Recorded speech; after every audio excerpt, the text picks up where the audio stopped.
and welcome to the 8th presentation for the 2022-2023 season of Avalanche Canada's webinar series. Tonight's session is a special one where we welcome a panel to talk about all things splitboarding. My name is Sarah Taylor and I'm your moderator for the evening.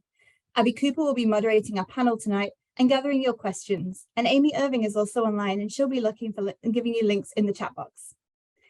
We're glad you could join us tonight. For the past 12 years, we've hosted Canuck Split Fest in Revelstoke, and it's been a hugely successful event for gathering splitboarders together to share experiences and learning in the backcountry. It also raised funds to help continue to improve avalanche safety. And while we're sad that we didn't get to host Split Fest this January, we do know that webinar isn't quite the same as an in-person gathering, but we couldn't miss the opportunity to have a space for splitboarders to get together and share their passion and knowledge about riding. So we're looking forward to the next Canuck Split Fest being back with a new host, in person, and better than ever in the future. But for tonight, let's enjoy our webinar. This webinar is part of a series of free sessions that we host throughout the winter. If you enjoy it, we'd love to see you share these webinars with others. Our mission is to help educate backcountry users so you can go out there and play safe. We want you to know more, go further, and come home. Firstly, we'd like to acknowledge that our session is being hosted in the territory of 4 nations: the Snakes, Secwepemc, Ktunaxa, and Syilx.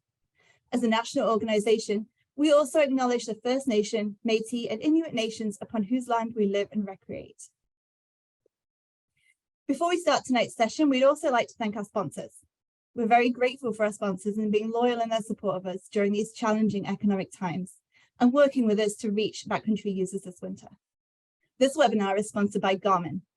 Garmin supplies our field teams with in-reach communication devices, and we are thrilled with their ongoing commitment to avalanche safety. Make sure you stick around because at the end we have a sweet prize of a Garmin Instinct 2 solar watch, which is valued at over $550 to give away, as well as some prizes from FatMap. You do need to be here at the end to claim that though. So quick housekeeping notes before we get started. Everyone will be muted automatically. There'll be an opportunity for you to ask questions, and to do so you can use the raise hand icon in the bottom of your Zoom screen. We can then unmute you so you can ask the question. Another way you can ask is by using the Q&A box, which is also found at the bottom of your screen. Make sure you use that Q&A box rather than the chat box though, because often questions can get lost in there. Oh, missed some program sponsors there, sorry. So we also have program sponsors, premier sponsors, contributors, and Garmin. Sorry, I got all excited, skipped ahead. Let's get on with the main event for tonight. I want to introduce you to Abby Cooper. I think it's about to turn on. Hi. Hi. Abby is a moderator for this evening. She's also one of Avalanche Canada's ambassadors. She's passionate about exploring the mountains safely and helping others to do the same. She hosts events across the province that amplify the profile of splitboarding and improve backcountry safety within her community. She's also a creative and she produces beautiful photographs and writes wonderful articles to go with them to showcase her love for the mountains. So just before I hand you over to Abby and let her take this and run with it, I'm just going to run a really quick poll just so we can find out a little more about who we have in the audience and what kind of people you are. I'm saying I'm going to run a poll. I can't find my button. Give me 1 second. Okay, here we go. I got it. We're going to run a poll now for real. Okay. So I'll give you a couple of minutes to answer this. All right. Unsurprisingly, we're getting lots of splitboarders. That's to be expected, I think. We'll just give it a second. We've got about 80% participation. Let's give it a couple more seconds and then we'll share the results. It's not just splitboarders though. Awesome. Okay. So I'm just going to share the results here. So we've got 84% splitboarders, 7% skiers, 1% snowmobilers, 4% of people who like to do a bit of everything, and 4% who are mysteriously under other. Ooh, that's fun. Right. Cool. Okay. All right, I will leave you to it. Thank you so much. Thanks so much, Sarah. Thanks for the awesome intro as well. That was really kind.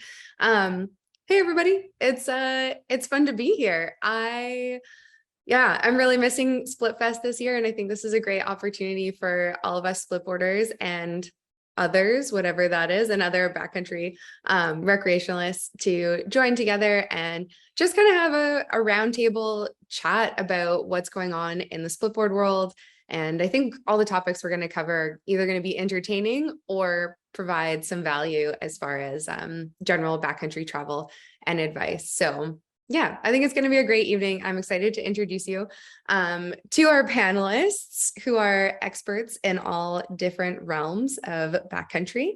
And first up is Ian Holmes. Do you want to turn your camera on, say hello? I'm kidding. Boom. I can make noise. There's video coming. Here we go. You can hear me. There we are. Yes. Warming up. Your webcam is cold up there. And I'm rubbing it. There we go. Oh, I'm gone. We're back. So this is kind of fun. Ian has been the moderator for some Split Fest panels for the last 2 years. Has it been 2 years? Yeah. And I decided that I wanted to put Ian in the hot seat tonight because this guy has tons of cool adventures under his belt, and he's really great at prompting other people to talk about their adventures, which means we don't always get to hear about his. So sorry, not sorry. Also, if I'm really doing a horrible job at moderating, you can just tap me out and take over. I'll just push you out of the way and jump in. Yeah, that's fine. Just mute me somehow. I'm sure you can do that. But yeah, so when I asked Ian for a bio, I'm paraphrasing a little bit here, but he goes, I mean, I don't ride 200 days a season anymore. Okay, first of all, like that's an epic season if you're getting over 200 days in. And then you go on to say, but I have well over 1,000 days on a split board. And that's pretty impressive. So needless to say, Ian has a lot of experience on a split board. He's been on expeditions all over the world, which hopefully we'll hear a little bit about tonight as we chat and tell some stories. You also have a big claim, which maybe you can give us a little snippet on this one. You said that you have the single steepest descent on the planet. I think we do. Where was that? So it's in Kluane, which is in Canada. It's right on the north face of Mount Kennedy. There's a line where the rollover was measured at 67 degrees. That was kind of the best we could measure it at, like just insane. And the spot just around the Schrund, which my buddy lost some skis into, we had to like rappel into to get them out. We measured it like at 58, 59 degrees. Like for fall line for a vertical kilometer of riding, it's the steepest line I know anybody's ridden, but wow. I could be wrong. I mean, take it. That's it. I'm claiming it. Like it was stupid. It was vertical. So that's super impressive. When was that? How long ago was that? Oh, I want to say that was 2016 or 2015. Okay. Nice. I'd have to check photo years, whatever year I was there with gigs. So it was a while ago. Pretty impressive. And speaking of impressive, most recently, Ian is working on connecting speed flying and splitboarding. Before we came live on the webinar, I asked him how it was going, and it sounds like it's going interestingly. Well, I mean, the flying portion is really fun and terrifying, and the snowboarding's tons of fun. But as I was saying earlier, paragliding and speed flying works really well when you go straight forward. But when you have to twist your body and turn your whole rigging in your harness, you've put a whole bunch of different torque into the system. So there's a whole bunch of other dynamics going on. You're sort of getting off the ground. And then you come in and you often get pulled sort of onto your toe edge really hard, or it just gets really exciting really quick. So I'm having a blast. Really exciting. I'm having a good time. And it doesn't snow anymore in the Rockies, so it's something to do. I want some evidence of these wipeouts. I can only imagine that they're pretty violent. They're so bad. Nice. And then Ian is based in Calgary and supported by Karakoram, Jones, and Smith. And that's the end of your rambly bio. So you can turn your camera off for a sec, and I'll bring Jack on, and then we'll all come on as a crew when I get through our bios. Thanks, Ian. Hey, Jack. Jack Dobson, everybody. He grew up in the UK. And is based in Whistler, BC, where he's been for the last 5 years, putting in some solid work on a split board, that's for sure. But you learned a split board in Fernie, right? That's right. Nice. Yeah. And how many seasons did you have there? I did 3 seasons in Fernie, 3 winters, and split boarding much at all, just renting equipment and trying to get out as much as possible. It wasn't until I moved to Whistler that I was really split boarding a lot. Right. Nice. And when he says split boarding a lot, he's like really getting after it, especially on the mountaineering side. For those of you that were here at Splitfest last year. Jack was in one of the movies that was presented by Bryn Alexander. And what was the name of the film again? Into the Tantalus? Is that right? Yeah, right. Yeah, it's called Into the Tantalus. Yeah, it's a super rad film, which Jack did some of the drone for. He's equal parts filmer and splitboarder, which is pretty rad. I can relate to that feeling of the camera gear and splitboarding. It's a lot some days. But yeah, it's a really awesome film where a crew goes up and does a bit of a base camp. They get some pretty awesome lines, impressive lines, and the Tantalus, some big ones, which I don't know if I've seen people conquer on split boards before. So yeah, super impressive. Check it out after if you're looking for a little chase after our chat. And yeah, what else was I going to say about you, Jack? Do you have sponsors? Did you list any sponsors? You're sponsored by Yeah, I've got some support. Yeah. I'm riding Prior snowboards and split boards at the moment.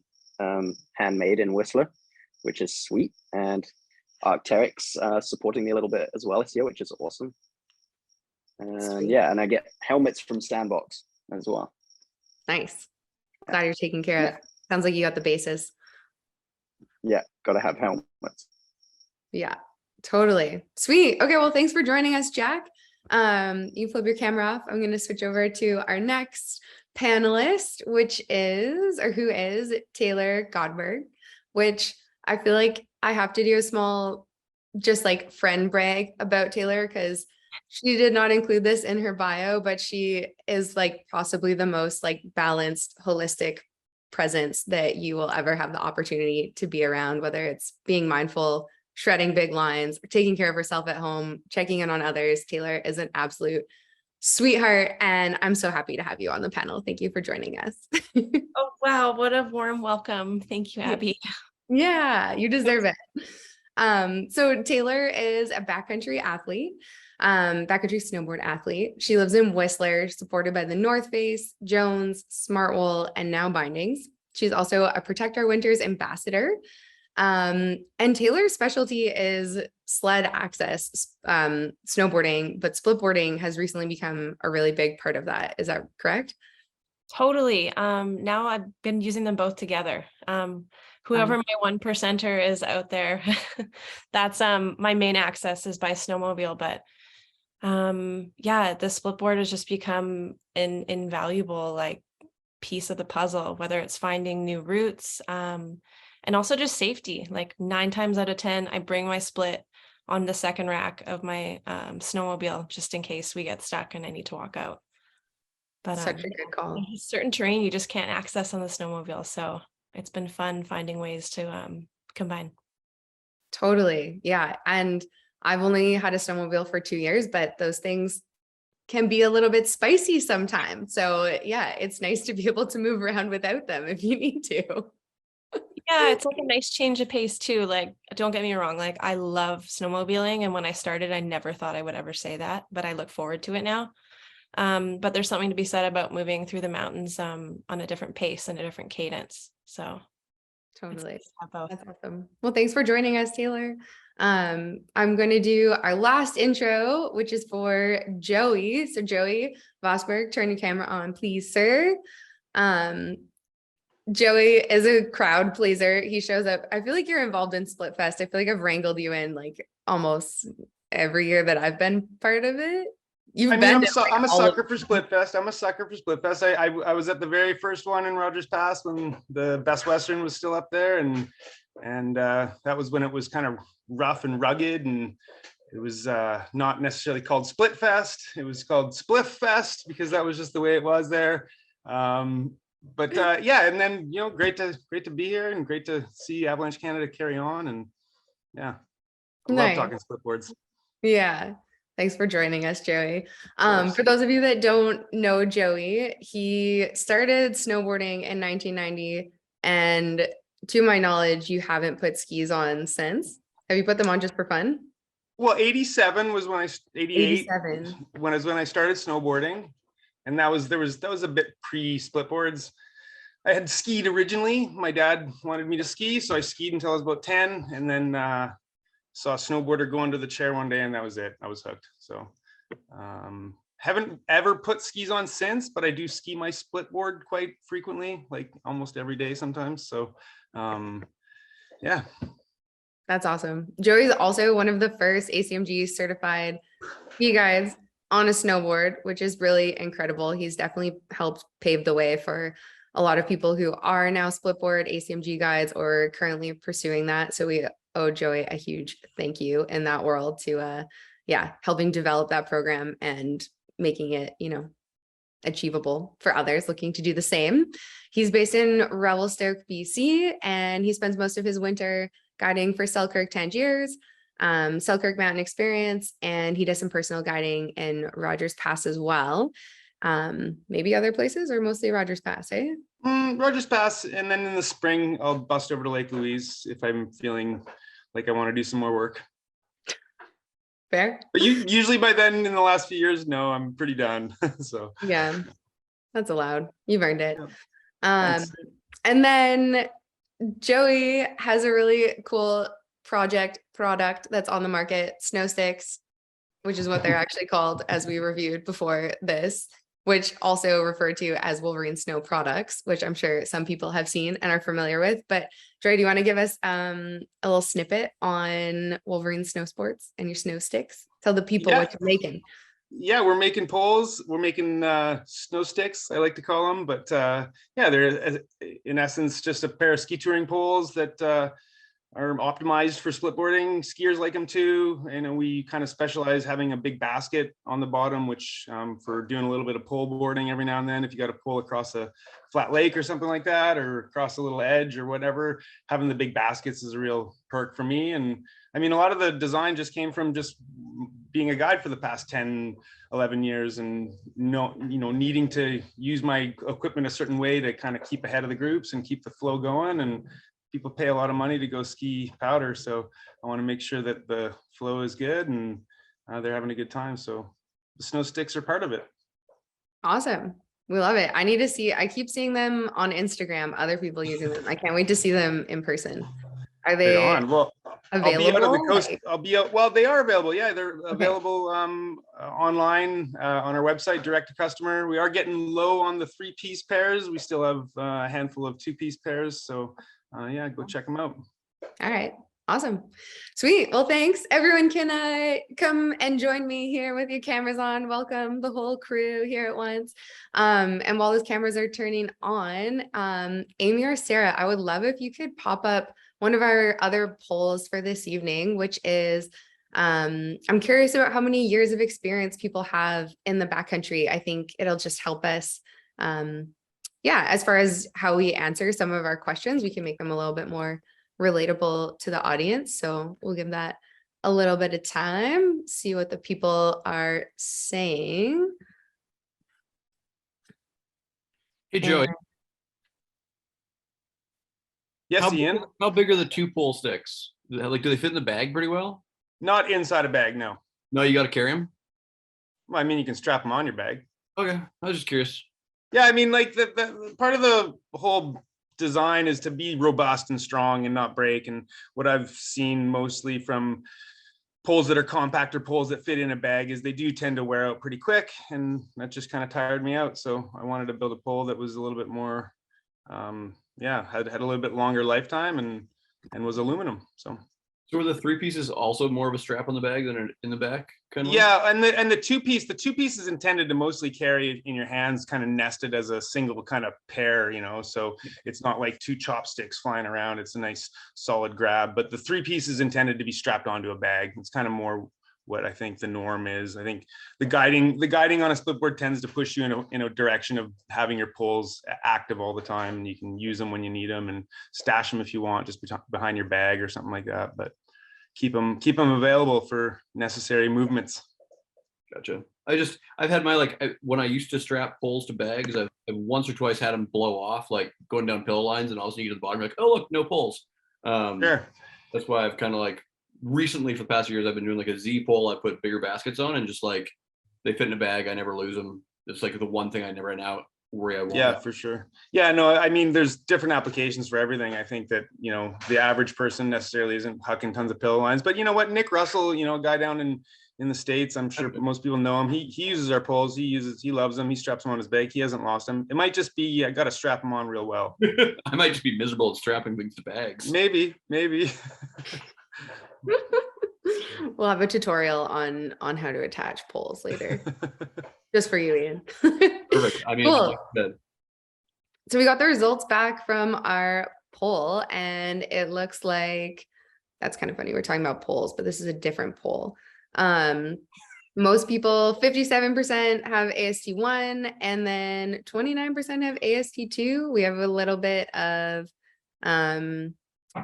seminar, workshop, reading, kind of interest stuff, and then a couple pros in the audience, 7%. Ooh, exciting. It's fun to know who's out there, but it sounds like a really good mix of experience and training. So awesome. We're going to start off tonight's panel with a question for everyone. We're going back in time, back to the beginning of your splitboarding days. I would love to know, I think most people would probably love to know what it was like when you first started splitboarding, or a moment that stands out to you. I know when I started splitboarding, which was maybe like 15 years ago-ish, 13 years ago.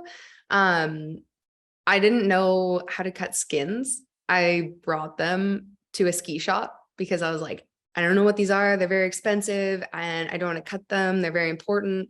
And the first ski shop I went to didn't want to cut them. They were like, no way, huge liability. We're not touching it. They're for a splitboard. Get out of here. I went to the next ski shop, and I think they charged me like $50 or more to cut my skins. So that was a fun intro to splitboarding. This was like before there was a YouTube. There was YouTube, but there was not YouTube content that was like, here's how you cut your splitboard skins in 2 seconds. So that was kind of a fun little moment for me. But I think a session of roundtable moments from beginning splitboarding would kind of bring us all back down to earth where we started from. So anyone want to take it away? Abby, do you remember when they started like making the little tool that you could like slide down the side of your edge and make the cutting of skin so much easier? Like, do you remember that thing, like the little plastic tool, you just put it on your edge and it comes in and it cuts inside the edge of your ski, like the edge of the board for you? I don't remember when they started making that. It's been around for a long time though. Now I just remember like the first time I got one of those, I was so thrilled because like I'm terrible at like cutting skins and like putting them on the edge of the board and then cutting them, moving to the other side and cutting them. When they built that stupid little plastic device, I was so excited, just be like, oh, this is so easy. And I mean, now Jones just makes pre-made skins, so like there's no more cutting. So I'm still rocking the G3s and I'm cutting them. Maybe at the bottom of the chairlift, depending if they're fresh.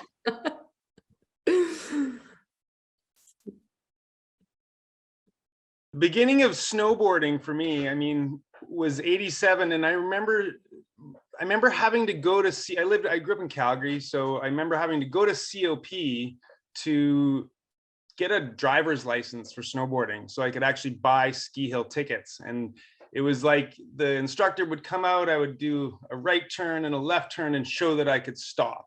And then you'd get this little ticket that you could then go and buy passes at Fortress or one of the other ski hills and stuff like that. So that was like the beginning of snowboarding for me. Splitboarding came so much later. And I kind of think that for me, it was all about the DIY kit, you know, and that was all like the rage. You had to cut your board. So I think people still even do it. And I think it's a pretty good way to do it. And, you know, probably a lot better nowadays, but it was really, we were doing it rough then. We were just putting it on a garbage can and dropping a skill saw into it and basically mounting plates onto it and going. So it was an awful experience because the boards broke and just became garbage. So yeah.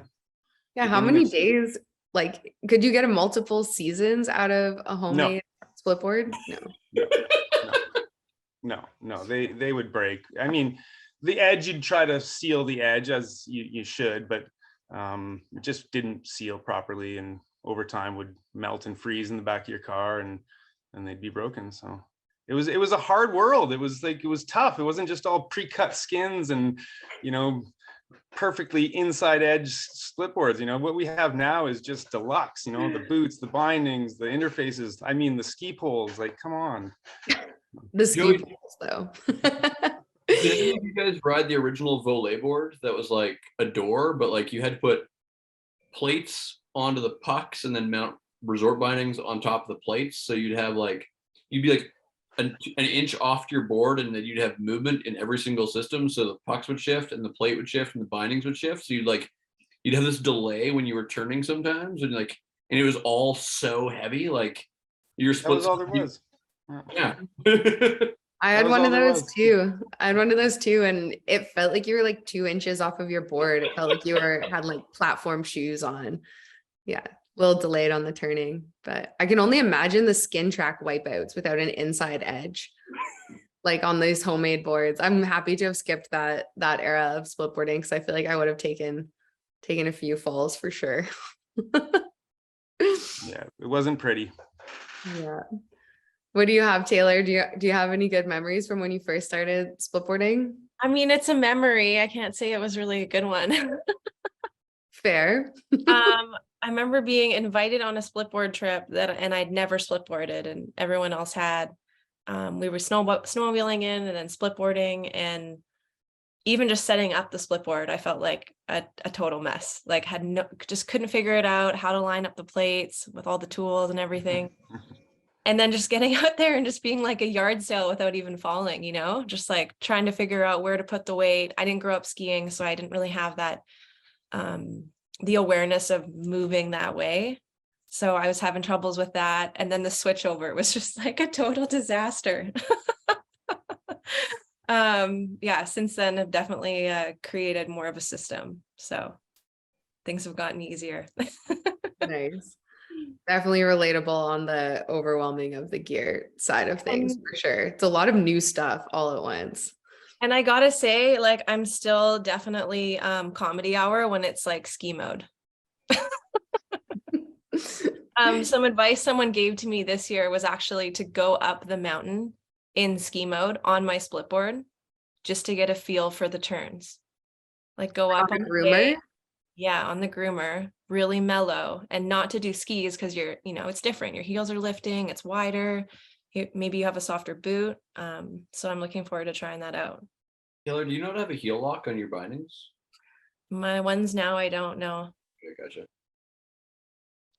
Joey, you have any The hot old ones I did.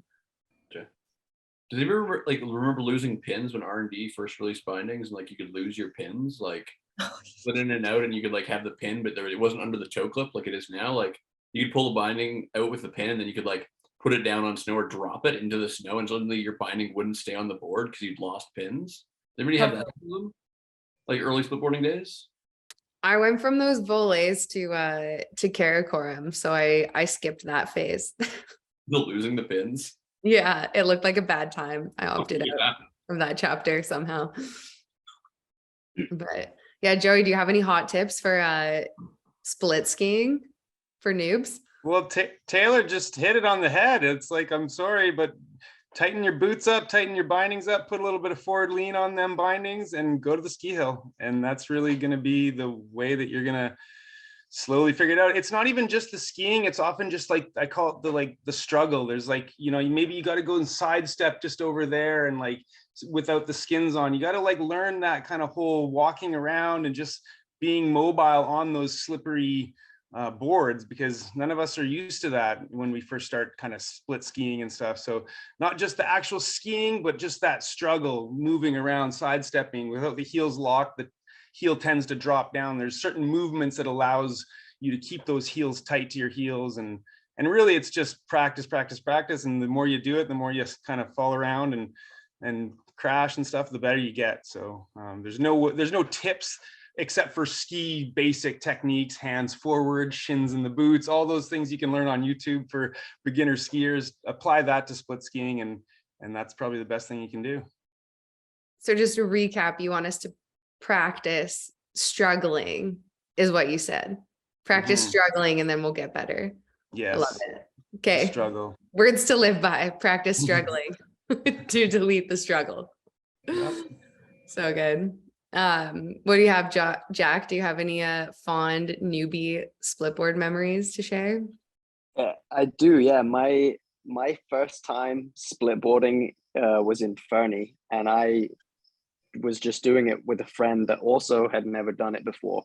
So neither of us knew at all what we were doing. We'd never even seen a splitboard on someone else's feet. We just saw these things in a rental shop, and we were like, okay, we've done our AST1. Let's go and try out this new way of accessing the backcountry. So we rented these boards and went out for a day following a skin track that we'd been recommended into this area off the side of the resort. Both of us had our skis the wrong way, so we didn't invert our skis. So we just split the board and kept them exactly like that. And like the clips were all smashing into each other, and it was hard to move. And we're like, what, like, how do people do this? How can you even, walk with the clips hitting each other? And yeah, we didn't figure it out. And then most of the ascent I spent on my face sliding backwards because I didn't understand that you have to keep your weight in the back of the ski to engage the skin. So I was just trying to get really far forward in the skis and hike as if I was climbing something steep on my feet. So I would just slide backwards 10 feet at every steep little pitch of the skin track, which was highly frustrating. Classic banana peel. Yeah. Gotta do it. It's the only way you learn. You gotta feel where it feels bad. Find the traction. I'm just so proud everyone persevered. Those sounds like hard stories, but look at us all now. We're still here. Good job, everybody. Ian, did you have anything you wanted to share? Oh, I mean, I know losing pins is one of those things. Like all of the, like Joey said, right? Like going from boards that were homemade ones to the Volet heavy boards. Riding modern split boards is such a luxury. Like I think that's the biggest thing I know. Like I remember riding snowboards with leashes on in like the late 80s in Powder King, where like you had to have a leash on your board attached to your leg if you're on a snowboard.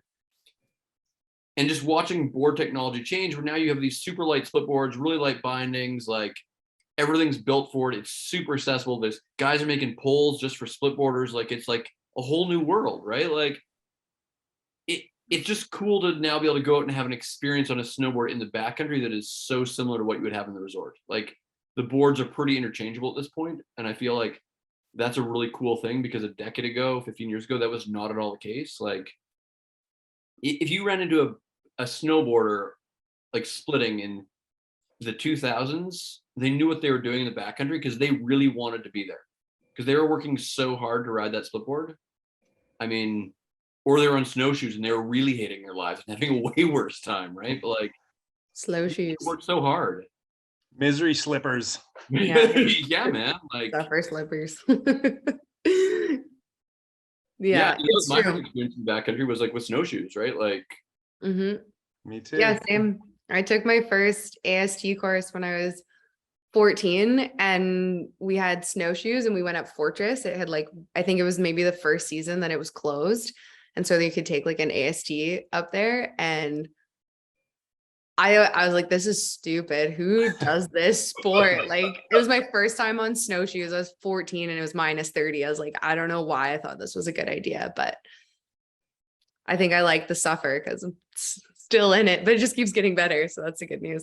I like that you did a little shout out to all the gear, Ian, of just like the progression and the evolution of splitboarding. It definitely has come a long way, especially I think in the last like 5 or 6 years. Like it's really finding its groove, some technology improvements. And at the same time, the community is growing like crazy. Like it's really cool to see more splitboarders out and about and just like products in stores. And yeah, the fact that we can have a webinar that's about splitboarding, it's pretty cool. It makes me happy to see the progression and the community come along with it. So I'm just hoping someone makes a soft boot for snowboarders that is like a hard boot kind of compatible. Like that's what I still want somebody to do. I think there's still a really good boot that isn't a hard boot, that's a soft boot that has like that takes a cramp on well, that moves properly. I'm still waiting for that. That's like the big tech thing I still want. Like the boot. The ultimate snowboarding boot for the backcountry, like with some alpine kind of functionality. I think that'll be cool. But I'm just not so sure what's wrong with like the current state of the hard boot. I'm quite happy with mine. I find that it moves just perfectly, just like an old soft boot did, and takes a cramp on really well. Tours off of a tech toe, super lightweight, nice narrow kind of profile for busting trail. I don't know, Ian, tell me more. well, here's the problem, Joey. Like, I'll openly make an admission here in a public forum. I grew up skiing. Like, I skied all through the 80s. I skied a lot. I was really good at skiing, and I hate ski boots. Like, the reason I ended up on a snowboard is I came back from a World Cup on ice climbing with holes in my shins, from like the comp, and I couldn't wear ski boots. So I ended up deciding to snowboard with my girlfriend at the time because I wanted boots I could wear. Like, so for me, I have like this old PTSD about ski boots. My buddy Brandon, like, you probably actually know, like, he's in hard boots now. Like, all my friends are like, no, man, like, especially in the alpine, it's really useful. And I hear you guys, and like then I get like the shivers and I start sweating talking about being in hard boots, and I just feel bad. Like, I feel like almost a bit nauseous thinking of being back in ski boots. Like, I got trauma. Yeah, you do. Joey, You what really are you do. rocking? Like, what kind of hard boots are you rocking? I ride Phantom split board. Like they're it's called the Slipper HD. So it's the second variation of the boot that they made last year. This one happens to have like a soft tongue in it. So the cool thing about the hard boot is I mean, I stopped even using the name hard boot because I felt like it was this stigma that just kind of went along with it that shouldn't really apply, because it's not a ski boot. It's so soft compared to some of the stiffest soft boots I put on are crazy stiff, and I couldn't even ride in them. So the beauty of the Phantom boot is it comes with this thing called a link lever, which allows you to kind of control your forward lean. And I don't know if you're like me, but my front foot needs to have less forward lean than my back foot. So I just kind of get off the high back a little bit, I guess. And so my boots both have different forward leans. That link lever allows for that. You can also kind of modify the springs that you use inside the link lever so you can get the right flex that you want.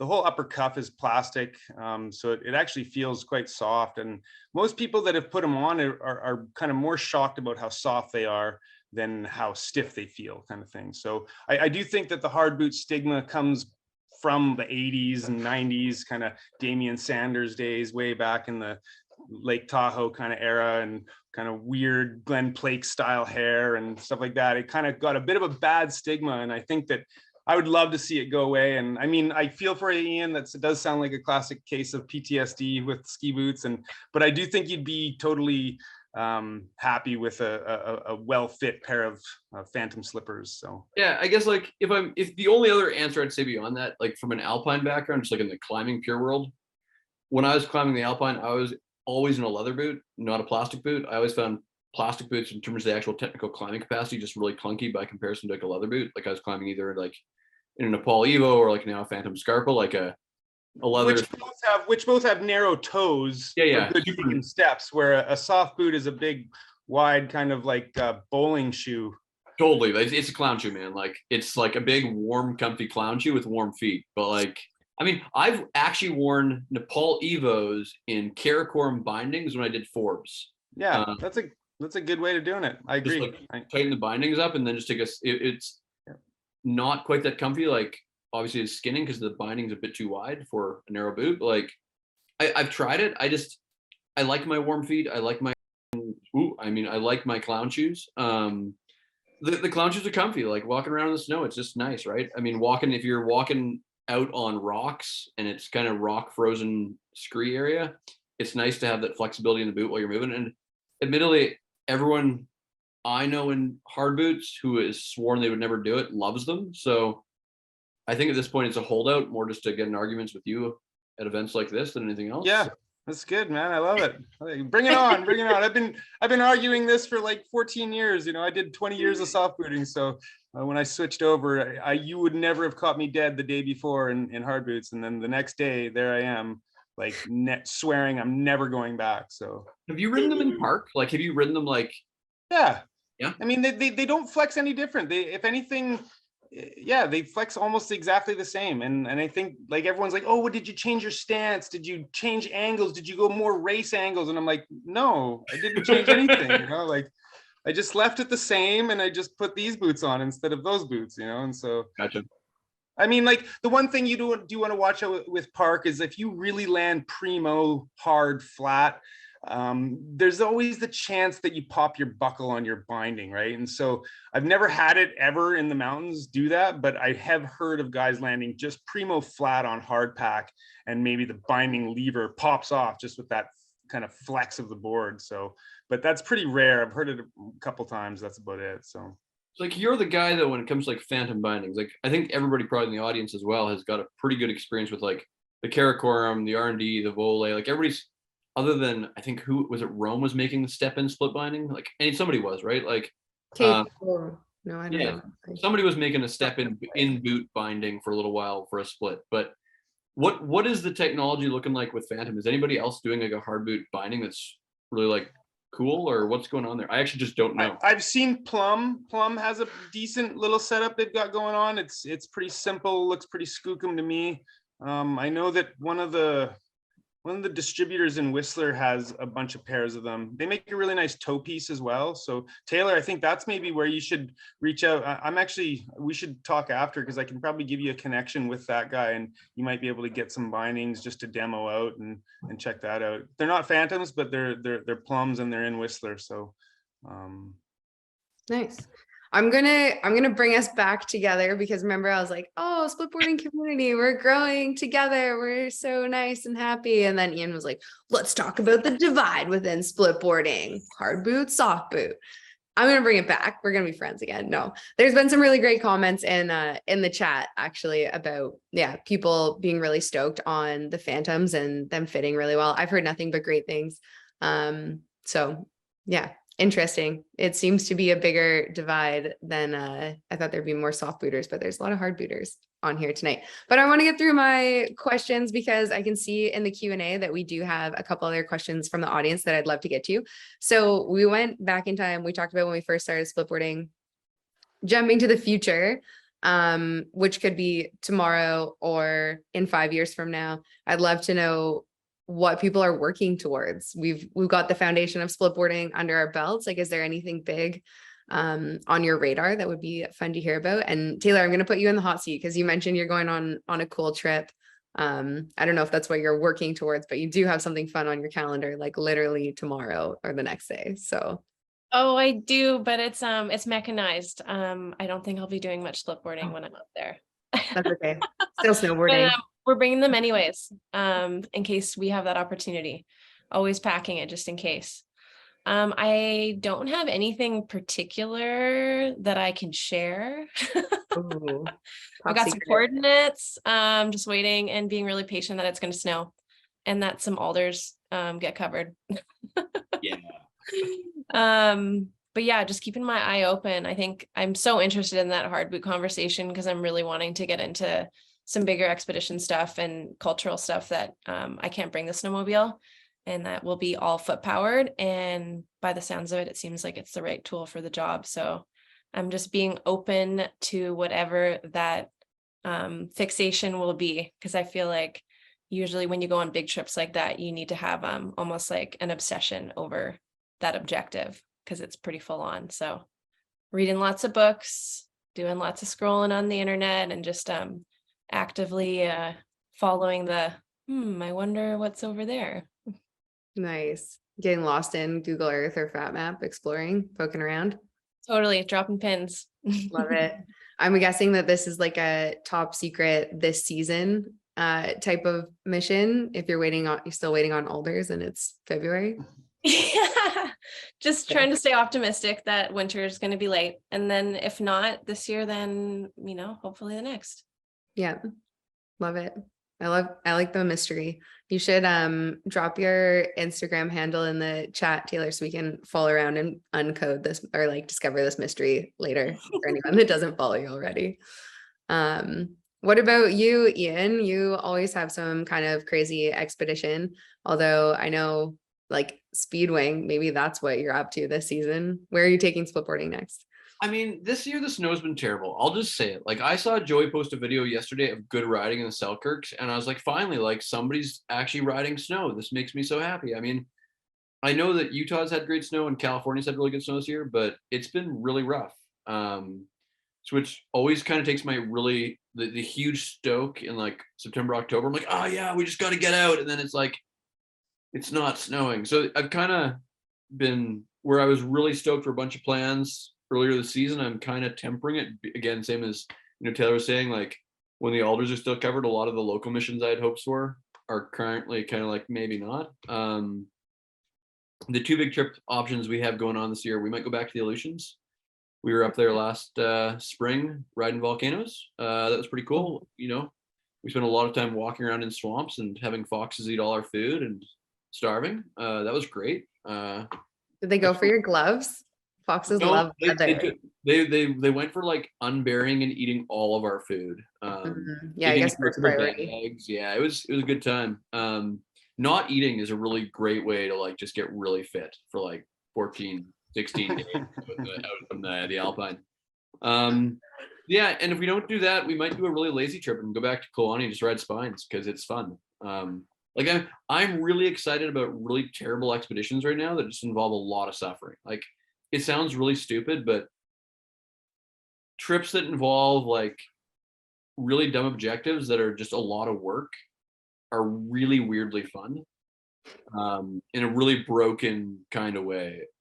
But on the flip side, sometimes it's nice to make pancakes and ride spines. So this might be a pancake and spines year, and then we might go back to just something terrible with foxes and bears next year up in the Aleutians. So I like that those are your choices: pancakes and spines or foxes and well, the worst part, Abby, is I suffering. actually want to go see the bears and do the miserable thing. Like you'd think, like, of course he wants to go ride spines. That'll be amazing. And I'm like, no, like, what if we just go walk through like 30 kilometers of swamp with like a couple 100 pounds of gear for riding one day in a month? That'll be cool. I feel like I've been on a few of these trips, and the first couple of times it's like, yeah, I don't know, maybe I'm like older now or something. I think you're older than me, but I feel like it's a harder sell now. I've done it enough times to be like, oh, type 2. Yeah, I don't do super massive type 2 every single year. Well, What'd that's it. That's why I think this year pancakes, right? Like Pancakes here. yeah, Okay. pancakes are good. I love it. It's a pancake here. Yeah. Jack, what do you have on the go? This year we're looking to do a head traverse with my good friend John Leslie, who is a Paralympic snowboarder. So he's got only one leg, and he's just starting to get into split boarding and exploring the backcountry. And we thought it would be really cool to spend 3 or 4 days dragging him around the Spearhead Traverse. So we're hoping to do that in the spring, and I think it should be a lot of fun. That's so cool. Yeah, John's a great guy too. I saw that, I think he made it to what did I see on his Instagram? Did he make it to the Keys and Clare hut recently on a split board trip? Yeah. He's Yeah, training just a couple then. days ago. Yeah. So that's like the first part of some practice. Yeah, he's been doing some training, and yeah, he went out to the Keys and Clare hut with some other buddies and rode some lines out there. And I think he mostly had a great time. I'm sure there was some good learning experiences along the way, which he's going to be able to put into his training for the Spearhead. Looks like it was a good time. Maybe not the best snow, but I think that's true of most of BC right now. Yeah, that's really cool. And is that going to be a video project at all, or more of a personal project? Yeah. So we'll be in with some locals and editors, hopefully put together a little movie about that, and kind of what John is experiencing as a Paralympic snowboarder in the backcountry, trying to figure out some new stuff. Probably lots of good first time split boarding experience. Cool. Yeah, maybe if you want to drop your handle and John's handle in the Instagram chat, people can check that out after it too. What about you, Yeah. Joey? You got anything big coming up? Well, I hope so. I mean, I have taken April off work for the first time in 10 years, so I will be not guiding in April. Well, maybe just the beginning of April. but I mean, I keep my focus pretty close on day to day. I mean, I'm actually in the terrain every single day, whether it's heli skiing or ski touring, and it's always guiding right now because it's the kind of the make hay while the sun shines attitude for me. So I'm kind of going hard. And, you know, we do have a bit of a tricky snowpack. So, you know, things are feeling pretty good and we're skiing some good snow now. And we've had some accidents around here that have kind of made the headlines and stuff. So I'm kind of on this day-to-day thing right now. I can keep my focus on everything that's happening from the time I go to bed to the time I wake up and then out in the field. So, I mean, we're there to provide some good skiing, and obviously it's got to be safe. So that's kind of my goals, is to just get through another season of Sweet Shred and Pow and make it to April and go and do something super fun for myself. And just depends on where the conditions are good. I can go and do a big base camp here in the Selkirks, which is always fun, or maybe go a little further, maybe even down to the Eastern Sierras and go do some kind of big elevation Eastern Sierra kind of spring shredding. So we'll see where the conditions draw me, and I'll let you know. Yeah, cool. That sounds like fun. I'm excited to see where it takes you, and I appreciate that approach too. I think that's definitely always the chosen approach, right? Is when you can kind of wait and see and be a little bit agile with where you're going and when you're going there. But yeah, even on the day to day, the way the season's kind of shaped up in BC and Alberta, it's good to have that mindset for sure. Yeah, feel free to drop your handle too in there, and we can find it where you go in April. Same with you, Ian. Everyone share your Instagram handle if people want to follow along after the webinar.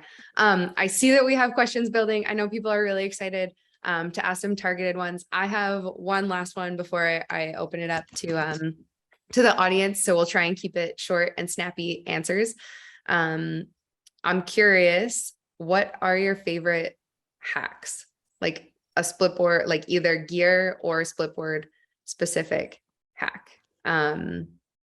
I will share that I am a big fan of the bike tool. That's like my go-to in my repair kit. It does magical things for split board bindings. Anyone else? The bike tool. What exactly do you mean by a bike tool? Like, ooh, all the Allen keys, and the screws. I feel like I can fix anything. It's because for a long time I was carrying my Leatherman and then just like a bunch of single Allen keys, and those like pins disappear in the snow. That's a good one. Mm-hmm. Thanks. You got one? You want to share anything? Well, I mean, hacks in terms of like making your split board last a little longer, in terms of like they get chipped up. You stomp on the edges, you get them chipped up. It doesn't matter what brand makes it, they get chipped up. My hack is that I really try to detune the top of my top sheet. I take a bastard file or some sort of sandpaper, and I just take all those super sharp brand new edges and sand them down softer, so they don't get little chips. And I know that the manufacturers might not love that. They like to see them really crisp and tight in the packaging on the shelf, but reality is out in the backcountry they get beat up. And so I've always liked just taking a bit of a softening approach and soften all those top sheets, obviously detuning edges as well past the contact points, but they do get you walk on them, they're wide, so you tend to kind of stomp on your split, and they do get nicked up and dinged up, and they look pretty bad after 150 days. So soften your edges on the top. That's an awesome hack. I definitely have a pretty nappy edge top sheet to every split board that I own, so I'm gonna definitely do that. Anybody else from the panel have a hot tip they want to share? A little hack? Sure, mine's fuel related. My favorite backcountry snack, especially for split boarding, is you take a date and then you pull the pit out of it and then you fill it with coconut oil, and they stay hard. And you can just like make a little baggie of them. You don't need much of them, but it's a really good quality carbohydrate and then a good fat. So Taylor, have you tried candy? I mean, I don't know if you've ever tried sour candy, but like they come in a bag and you can get them anywhere. Like, I know this was the healthy alternative. they're like so good. Like they're sour and they're candy. They're so good. A little bit of both. I like. Not for days though. That sounds awesome. I carry ski straps with me, or like not even necessarily like a fabric version of a ski strap, like a long strap that's got a where you can thread it through and sort of tighten it onto things. So you can strap things. You can strap your boot to your binding. You could, if you're on a soft boot, you can fix crampons if you need to and strap them to the bottom of a boot. You can do almost anything handy, from like splinting a leg to just zip ties and soft strap fabric straps. I think they're like something everybody should have in their bag for random repairs and fixing things. Just the ability to just like yank things together. Things break outside in the cold, and having ways to make things go back together if things break is really useful. So zip ties and fabric straps are kind of my two, like, everybody should have some out there. I think they're really useful things to have, and they're super light and easy to shove in a bag. Other than I've never used the fabric ski straps before. I always use just regular rubber ones, but the zip ties are super clutch for sure. Especially the really, really thin ones. If you lose like a screw on something like that, like especially binding hardware, you can jam a tiny zip tie through. Definitely. unless did you're on that a last hard boot weekend. binding, and then it doesn't break. Well, I I'm wouldn't. not getting in the middle of this. No more No. boot binding talk, you two. It's true.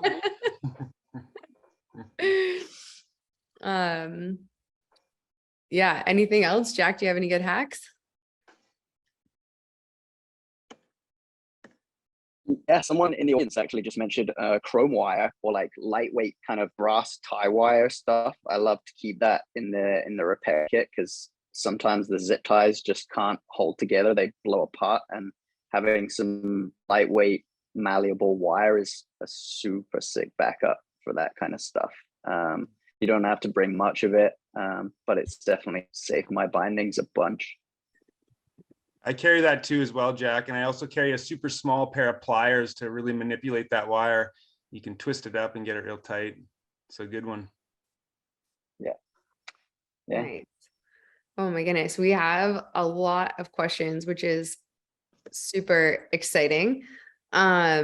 Where do we begin? I don't know. I don't think that we're gonna have time for all of them. But let me choose the first one. Oh my goodness, there's so many good ones. Okay, I love this one. We've got a question about meeting people, connecting, and learning. Do you guys want to share any of your favorite resources for kind of the community side of growing your splitboarding network, whether that's information sharing online or meeting other splitboarders, aside from when Splitfest is back in person next year, of course? Couldn't not plug that, sorry.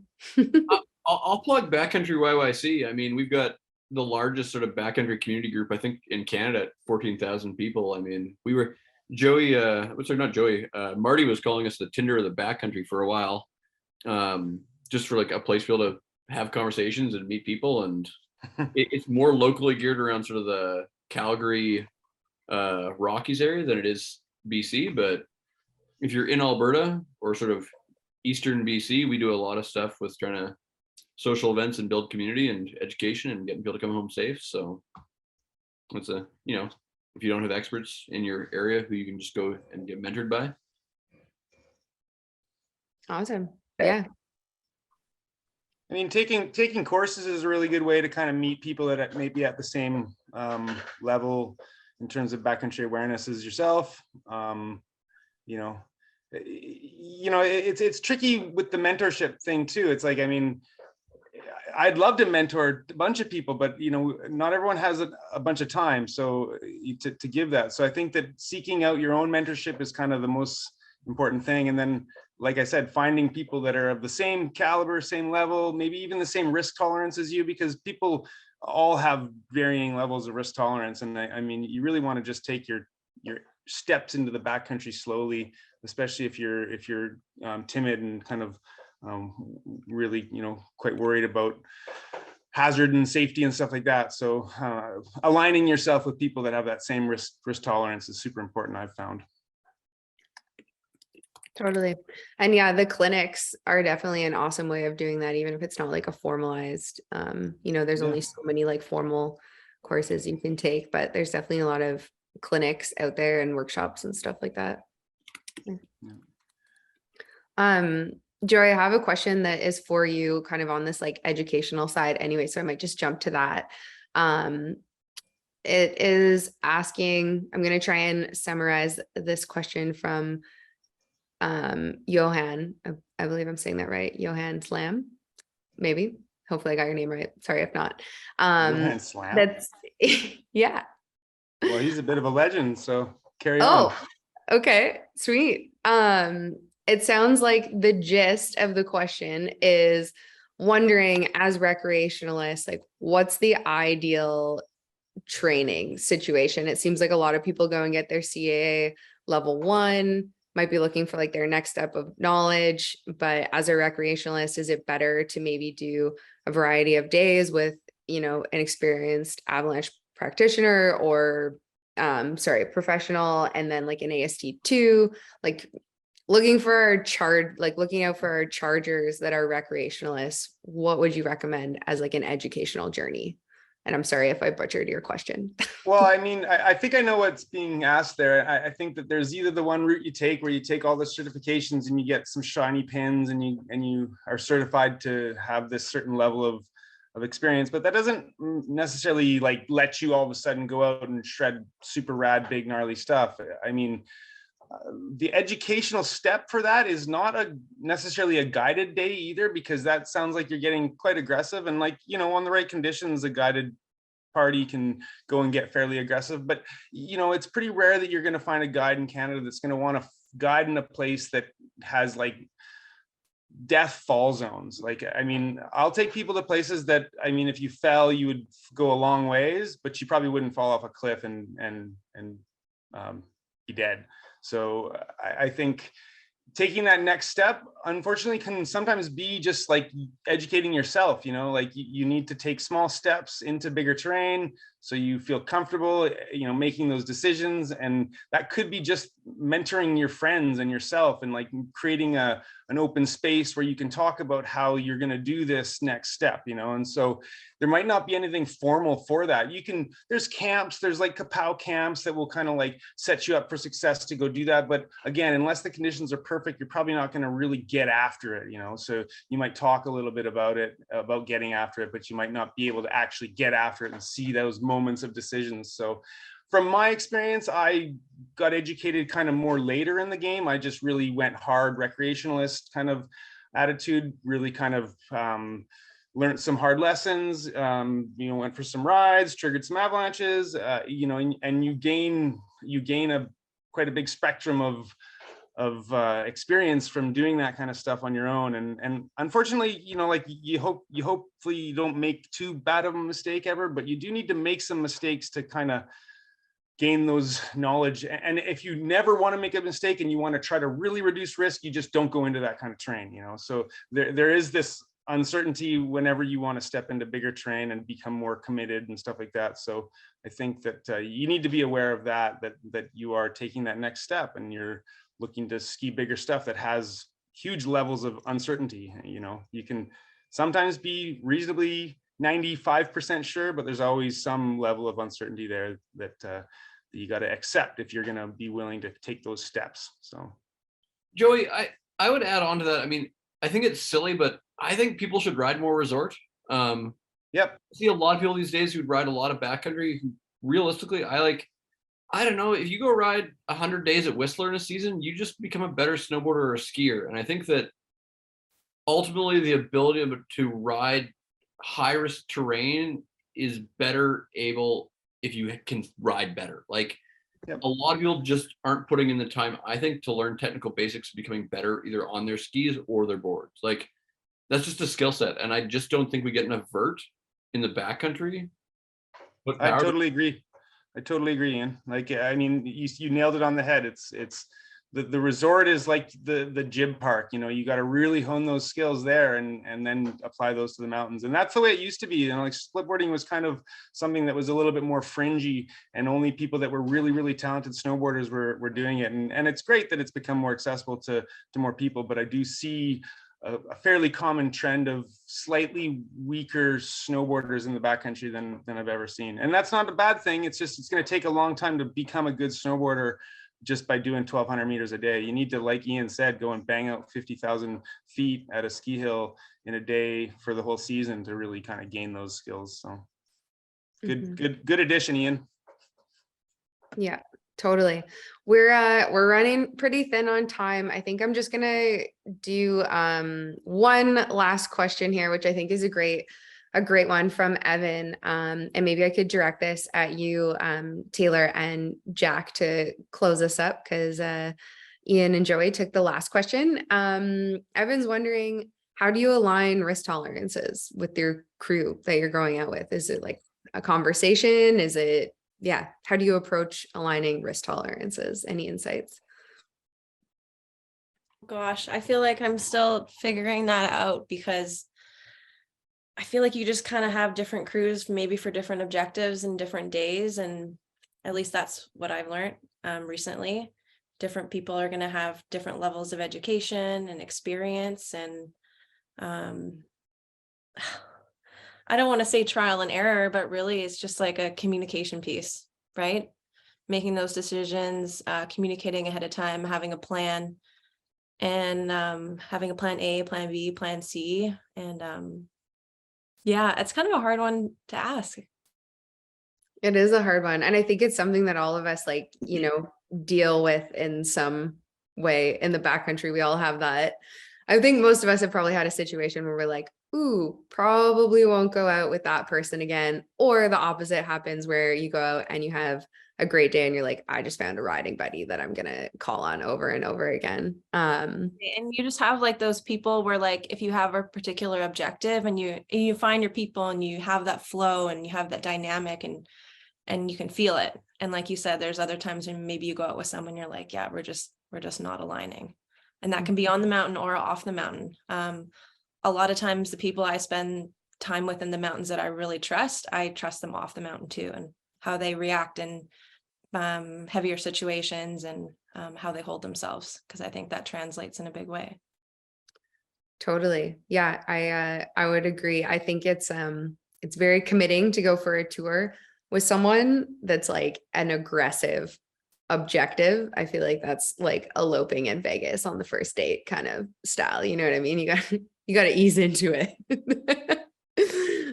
Jack, do you have anything to add as far as like aligning the risk tolerances?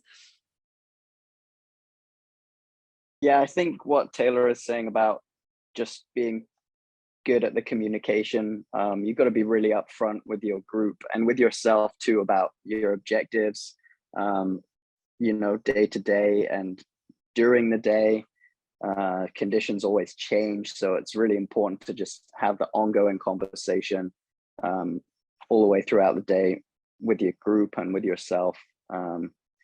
Yeah, just try and make sure everyone's on the same page with what they're trying to do. And maybe if there's people that are trying to push the boat a bit further, then ask them what their reasoning is, and if they have any different opinions about the conditions. Yeah, just being really honest is probably the best way to go about things safely. Totally. And I think another important piece is like knowing yourself. Like, how do you react in fear, and do you clam up if you feel uncomfortable in a situation? You're going to be able to communicate with your crew, which I think the mountains are really able to teach you that. That's one of my favorite things about them. Definitely. And I love, you both have hinted at this with your answers. That idea of just having really awesome, clear communication, and also identifying kind of like personality types. I don't like putting people in boxes, but it is important to observe like how people react and how they carry themselves. You know, if they don't want to step on people's toes and are maybe more quiet than they should be, or maybe they have, you know, they're a natural leader, but they might not have the experience to be a leader. Like, just kind of taking in people's personality types has helped me like match risk tolerances, just like understanding where people are coming from. Does that make sense? To help like predict the group dynamic, I guess, is what I'm getting at. Psychology 101. Yeah, crash course right here. Split social. There are some really awesome questions still in the chat, and it looks like Sarah and Amy, I think mostly Amy, is doing an incredible job at answering on behalf of Avalanche Canada. in the chat as well. I'll make sure that we all drop our Instagram handles if anyone hasn't, so that if you have any targeted questions for us, you can send us a nudge on there and we can answer them. But otherwise, I'm gonna thank our panelists for giving us your time, your expertise, having these awesome conversations. It was really fun to hang out with all of you. And I think we'll wrap on that, just because I'm aware we're going over time and we still have an awesome Garmin watch to give away. So thank you. Big thanks. You guys are awesome. We'll turn things back over to Sarah and Amy to bring us home. Awesome. Thanks so much, everyone. That was so much fun. We had a great time. And I think that I feel like I learned a lot as well. So it was awesome. Just before we get going on the giveaway and getting that awesome prize out to one of you lucky people, I just want to take a little second to apologize for the little tiny slip in language that we had earlier. Boots are a hot topic and the excitement got the better of us, so apologies for that. It's so great to have that whole panel there and to see the kind of supportive learning atmosphere and environment that the Splitboard community fosters. I like I said, I learned a lot personally. So as promised, we've got some amazing prizes to give away from Garmin and from FatMap. So Amy has got some winners for us. You ready, Amy? Yeah. So for 2 FatMap memberships, tonight the winners are Alexander Wenman and Janelle Montan. And so for those, I'll send you a link shortly on how to claim those FatMap subscriptions. And for the grand prize of this beautiful Garmin watch, that's going to John Taplin. So I'll send over the email now and we'll send this prize and those memberships your way shortly. Thanks, everyone. Fantastic. Thanks so much, Amy. And should for any reason that email not come through, any of you winners can also email producer@avalanche.ca to get your prizes.